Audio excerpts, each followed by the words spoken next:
আসসালামু আলাইকুম সুপ্রিয় দর্শক মণ্ডলী, চলে আসলাম এই মুহূর্তে পাওয়া সবচেয়ে বড় ঝড় বৃষ্টি, নিম্নচাপ, ঘূর্ণিঝড় ও আবহাওয়ার গুরুত্বপূর্ণ খবর নিয়ে। ইতিমধ্যে বাংলায় আঘাত হেনেছে গভীর নিম্নচাপ। সারা দেশের আকাশ মেঘাচ্ছন্ন রয়েছে। চলুন জেনে নেই কেমন থাকতে চলেছে 20শে জুন শুক্রবারের আবহাওয়া।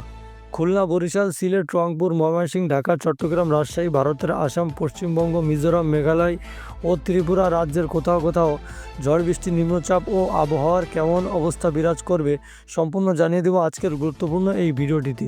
তাই প্রিয় দর্শক, ভিডিওটি না টেনে শেষ পর্যন্ত অবশ্যই দেখবেন এবং আপনি কোন জেলা থেকে আমাদের ভিডিওটি দেখছেন, আপনার এলাকার আবহাওয়ার অবস্থা এখন কেমন সেটা অবশ্যই কমেন্ট করে জানাবেন।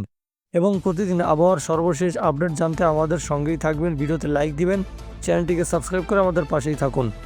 ঢাকা সহ 18 অঞ্চলে দুপুরের মধ্যে ঝড়ো বৃষ্টি বয়ে যেতে পারে বলে জানিয়েছে বাংলাদেশ আবহাওয়া অধিদপ্তর। আজ শুক্রবার 20শে জুন দুপুর 1টা পর্যন্ত দেশের অভ্যন্তরীণ নদীবন্দরগুলোকে আবহাওয়ার পূর্বাভাসে এই তথ্য জানানো হয়েছে। এতে বলা হয়েছে, রংপুর, রাজশাহী, পাবনা, বগুড়া, ঢাকা, টাঙ্গাইল, ফরিদপুর, মাদারীপুর, যশোর, কুষ্টিয়া, খুলনা, বরিশাল, পটুয়াখালী, নোয়াখালী, কুমিল্লা, চট্টগ্রাম, কক্সবাজার এবং সিলেট অঞ্চলের উপর দিয়ে দক্ষিণ দক্ষিণ পূর্ব দিক থেকে ঘন্টায় 45 থেকে 60 কিলোমিটার বেগে অস্থায়ীভাবে দমকা ও ঝড়ো হাওয়া সহ বজ্রসহ বৃষ্টি অথবা সাধারণভাবে বৃষ্টি হতে পারে। এসব এলাকার নদীবন্দরগুলোকে 1 নম্বর সতর্ক সহ সংকেত দেখাতে বলা হয়েছে।